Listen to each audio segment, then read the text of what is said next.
د قطر د بهرنیو چارو وزیر د افغانستان د اسلامي امارات رئیس الوزرا سره ولیدل. ملګري ملتونه د افغانستان لپاره د 606 میلیون ډالرو فوري مرسته غواړي.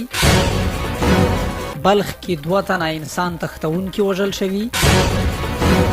ازبکستان کې د ایثارو افغان ډیپلوماټانو لومړۍ ډله متحده عربي اماراتو ته روانه شوې. ذبیح الله مجاهد وایي ټوله موده په کابل کې و او شمالي کوریا نوي کروز توغندي وازمویل. اوس هم بشپړ خبرونه. بسم الله الرحمن الرحیم. د قطر د بهرنیو چارو وزیر د افغانستان د اسلامي امارات رئیس الوزرا سره ولیدل. د طالبانو د سیاسي دفتر ویان محمد نعیم د یکشنبې ورځې له غرمې وروسته د افغانستان د اسلامي امارات رئیس الوزرا محمد حسن اخوند د قطر د صدر اعظم له مرستیال او د بهرنیو چارو وزیر محمد بن عبدالرحمن الثاني ورسره مل پلاوي سره په آر کې ولیدل.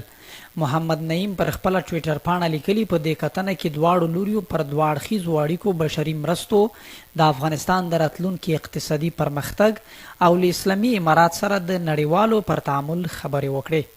نوموړي همدارنګه زیاتوي چې په لیدنه کې د دواړو لورو د دوحې تړون یوه تاریخي تړون بللی او ټینګار یې کړی دی چې باید ټول لوري ورته ژمن پاتې شي.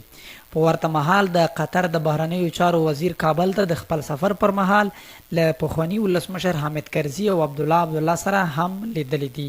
د یادونې وړ ده چې په افغانستان کې د طالبانو تر واکمنۍ او د اسلامي امارت له لوري د نوي سرپرست حکومت تر اعلان وروسته دا لومړی بهرنی چارواکی دی چې کابل ته په رسمي توګه په سفر راځي.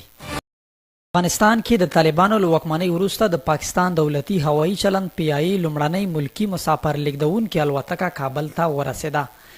د PIA 6209 شمیره الوتنه له ځایي وخت سره سم ګهیځ 9:45 له اسلام آباده کابل ته راورسېده. د فرانسې خبري اژانس د راپور کې ویل شوي چې د PIA د الوتکه کې نږدې 10 کسان له پاکستانه کابل ته رسیدلي دي.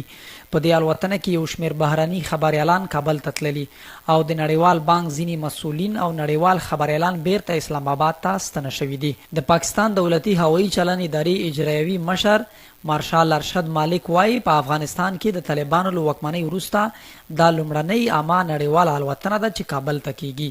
پاکستانی چارواکي وایي د دې الوتنې هدف د دواړو هیوادونو ترمنځ د بشري مرستندویه خدمتونو غښتلتیا ده. د PIA مسؤلینو په وینا کابل هوایي ډګر کې د خدمتونو لپاره د افغان ملکي هوایي چلند او PIA ځایي مسؤلینو چارې پر مخ بیولې او د لړ کې د افغانستان لپاره د پاکستان سفیر منصور احمد خان او نورو پاکستانی ډیپلوماټانو همکاري هم شامله وه. د بهرنیو ځواکونو له وتلو وروسته طالبانو وویل د قطر او یو شمېر نورو هیوادونو په مرسته د کابل هوایي ډګر بیرته پرانیستلو لپاره چارې پیل شوي دي. د ایران د بهرنیو چارو وزارت ویلي کابل کې د طالبانو لخوا اعلان شوی سرپرست حکومت هغه څه نه دي چې ایران او نړیواله ټولنه یې غواړي، خو پوهیږي چې دا ګام یوازې د وزارتونو سرپرستۍ لپاره اخیستل شوی. د دې وزارت ویان سید خطیب زاده دوشنبه خپل ونیز خبري کنفرانس کې وویل لا وختي دی چې افغانستان کې د طالبانو د حکومت د لوړې مراسمو کې د ګډون یا نه ګډون په اړه خبرې وشي او د طالبانو عمل ته په کتو به په دې اړه پریکړه کوي. نوموړي همدارا زیاته کړه باید افغانستان کې د راتلونکي دولت جوړښت او ترکیب ته وکتل شي او بیا به د ځینو موضوعاتو په اړه د ایران دریځ راڅرګند شي. ملګري ملتونه نن جنیوا کې نړیواله غونډه کوي. په پام کې ده چې نن دوشنبه په جنیوا کې د ملګرو ملتونو په مشرۍ د افغانستان لپاره د مالي مرستو راټولولو لپاره یو نړیوال کنفرانس ترسره شي. له دې غونډې د مخه د افغانستان لپاره د ملګرو ملتونو د بیړنیو مرستو همغږي کوونکي مارټین ګریفټس یو ځل بیا ویلي ګمان کوي چې د طالبانو مشران پوهیږي چې نړیواله ټولنه په افغانستان کې د ښځو پر حقونو ټینګار کوي او دغه راز غواړي چې د خیریه ادارو د فعالیت په اړه ډاډ ترلاسه کړي.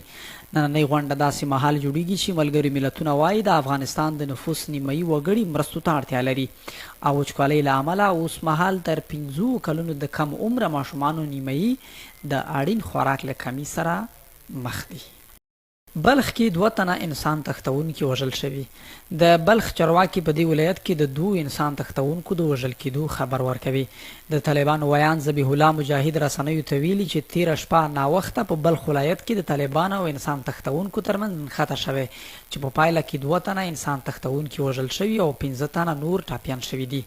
د نوموړي په خبره په نښته کې یو تن طالب هم ټاپي شوی دی چې روغتون کې تر درملنې لاندې دی. د مجاهد په خبره هغه ماشومان چې د انسان تښتونکو له لوري برمته شوي وو بیرته خپلو کورنیو ته سلامت سپارل شوي دي.